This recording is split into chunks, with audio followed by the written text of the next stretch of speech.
说到要成为 YouTuber， 拍 YouTube 影片真的要花很多钱吗？最近我看到了一篇贴文，说 YouTuber 是 Gen Alpha 的梦幻职业，在这当中呢，有很大的一部分是热衷于数位创业。我也看到了越来越多的 business owner， 他们主要就是用 YouTube 把他们当成一个行销工具，会在 YouTube 上面分享他们自己的整个系统，然后他们是怎么 scale 他们 business 的，去吸引企业或是公司来跟他们合作。对我来说呢 YouTube 也是像这样子，我在 YouTube 上面分享的其实都是教育性的内容，就是 tutorial 啊，然后分享一些比较不是偏向娱乐方面的内容。那也因为我发布的内容性质，我有收到了公司的老板 sales 或是创作者呢，他们都会来问我一些关于我设备的问题。我一直都没有分享，是因为我觉得我还没有找到我的一个很理想的 setup。那今天的这支影片呢，就是想要来分享我已经找到了我的 dream setup。如果你是第一次来到我的频道的话呢 ，Hello， 我是 Joyce。我本来是一名上班族，现在是斜杠创业者。那在这个频道当中呢，我会分享各种帮助我提升自己还有生活的方法与工具。如果你也希望发挥人生最大的潜力，活出专属于自己的人生呢，欢迎订阅起来。那先讲结论，我的这个 dream setup 呢，大概就是5-6万块台币。我觉得很多人会觉得做 YouTube 要投入很多的资金，但是如果你跟我一样是以 Talking Heads 教学内容为主的影片的话呢，我个人觉得像这样子的设备其实已经很能够展现自己的专业度了。那今天的影片呢，我会以低预算，然后就慢慢的进阶到我的这个 dream setup， 我会建议怎么购买。那在第一阶段呢，我觉得如果你是没预算，要不然就是你现在对于 YouTube 这个东西，你只是想要先尝试看看的话呢，我非常建议你直接用你的手机就好了。像我自己的手机就是 iPhone， 然后我是 Pro 的，以录影来说呢，其实就已经蛮好的了。在这个阶段呢，我觉得可以去感受一下，比如说你制作、你录制3到5支影片，就直接用你的手机。现在手机就是我的是13 Pro， 然后我都没有换，但是就是因为是 Pro 的嘛，所以它的镜头其实录影片的话，其实画质就已经很不错了。记得不要是用自拍的那种形式，而是要直接像这样子，就是你是看到镜头的。就是镜头在拍你，而不是自拍的这种形式，不然前镜头的画质就没有这种外面的这个好。我今天的这支影片是用我的 iPhone 手机拍的，那当然就是我的 iPhone 是买 Pro 的，可能有比较好。第二阶段就是你对于这个比较有认真一点了的话呢，我就建议你还是可以先用手机，然后再加上麦克风。麦克风的话，我现在就还蛮推荐我买的无线麦克风，这个呢是 Hollyland 的无线麦克风。 Hollyland 是一个牌子，那另外一个是 DJI 的，他们都有出无线麦克风。然后那个时候呢，其实 DJI 还没有出到一个像这样子有这么小，这个它直接就是一个硬币大小的，超级小的，大概10块硬币吧。所以我觉得这样很方便，我就蛮建议去买一个麦克风。然后这个呢是给相机的，我是买 full package 的。那 full package 的就是我是有 camera 的，它也有出只是 for 手机的，它的发射器就不太一样，就是像这样子，然后有分 Lightning 跟 Type C。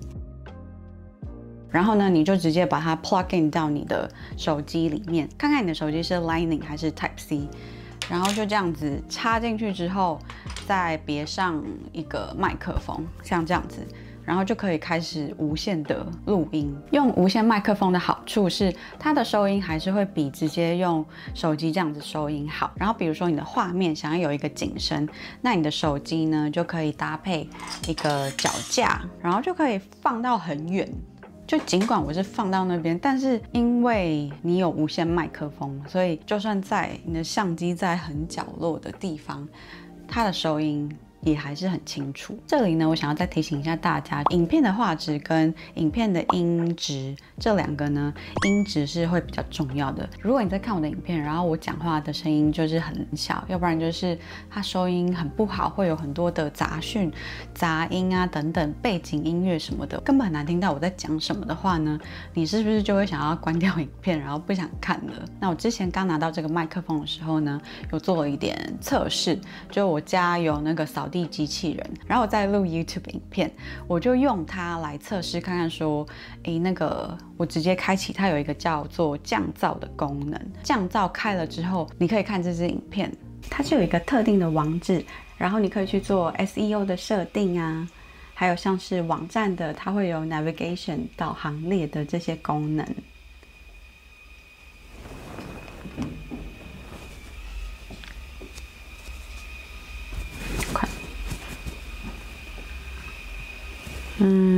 可不可以这样走？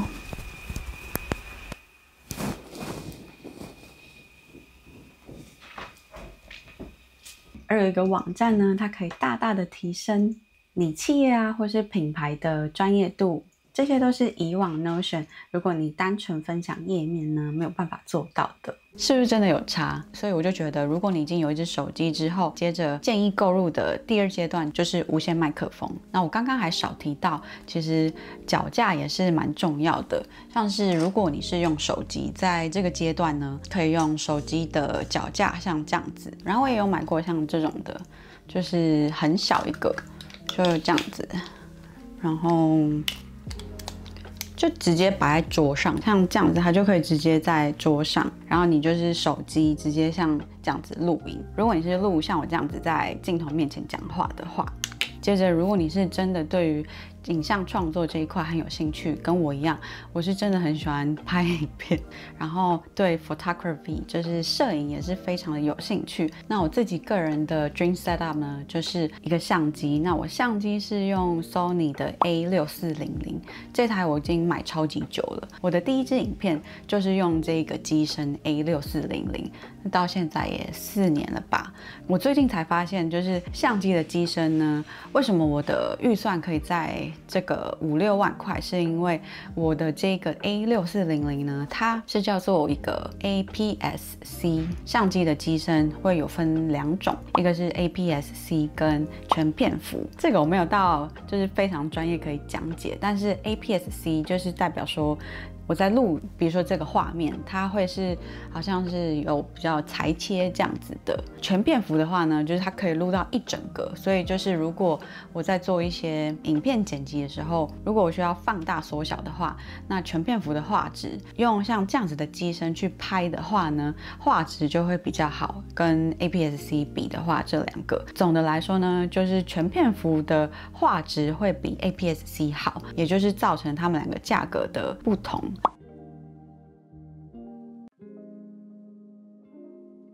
如果我有讲错的地方，欢迎比我专业的摄影人士或是影像制作人员可以在留言底下补充。我自己呢，就是觉得 APS-C 的这个 A6400的机身呢，我就已经觉得很足够了。选择 A6400还有另外一个原因是，因为我录 Talking Heads，就是录像这样子的影片，我其实会需要看到我自己到底这个画面是怎么样子的。然后这个6400的这个机身呢，它是可以这样子翻上来，我可以看到我自己到底就是长什么样子。那我的镜头呢是最新购入的这个1850，然后是2.8的大光圈。那我之前的影片呢是用这一颗是1650，然后光圈是3.5到5.6，是 Sony 的镜头。我希望我的这个影片画面看起来就是后面的背景可以再模糊一点。那如果你想要有这样子的效果的话呢，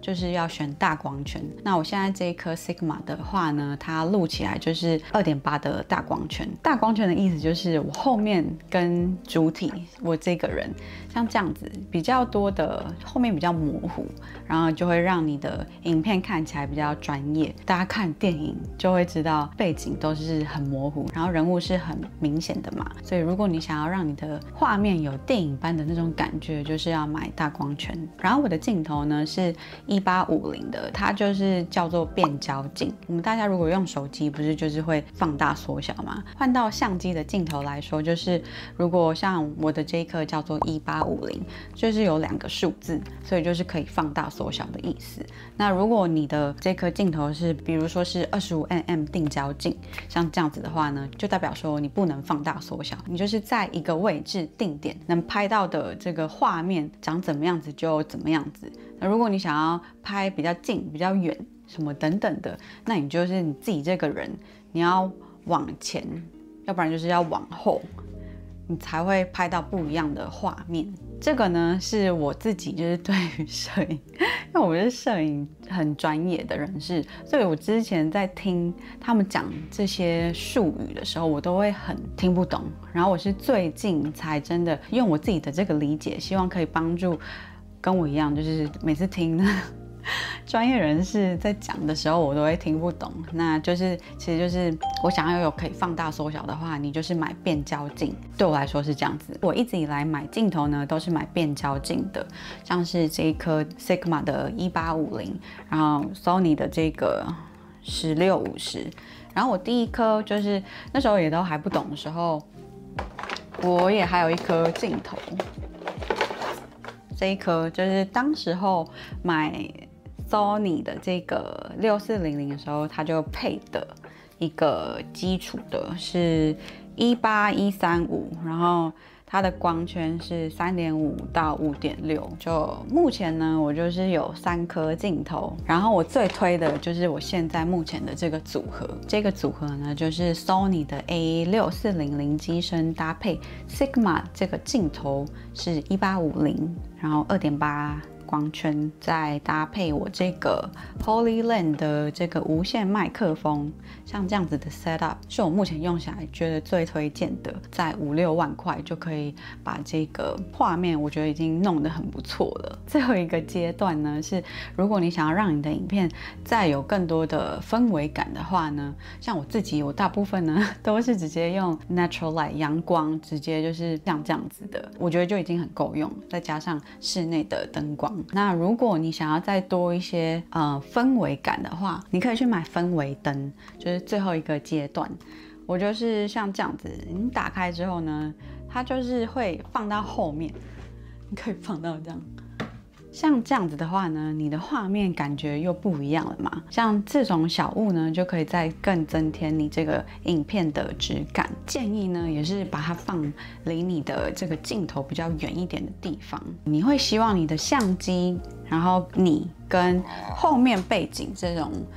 装饰用的东西呢，间距是要有的，才可以形成一种很高级的专业感这样子。这个灯呢是来自丹麦的一个品牌，叫做 Hey， 然后它是有3阶段的灯的亮度，就分享给大家。如果你想要让你的房间比较有质感的话呢，这种质感小物呢，就是一个很好的方式。最后呢，我也是用了4年的时间去完善我的这个 YouTube 影片看起来的样子。就跟大家讲，其实就是先从有再求好，先从你有的资源，就是最小的资源开始，然后你的频道是有赚钱的话呢，再去考虑升级这些设备。那以上呢，就是我这4年来的这个升级过程。如果你对于开启一个频道，然后怎么透过你的创作创意带来收入、带来客户或是顾客的话呢，我有一个服务呢，是创作变现，帮助你透过频道去吸引客户跟你合作，还有客人购买你的产品。也欢迎大家可以在影片留言你自己的 dream setup， 如果你有一个的话，就我觉得大家可以互相交流，帮助彼此。那我们就下一支影片再见喽，拜拜。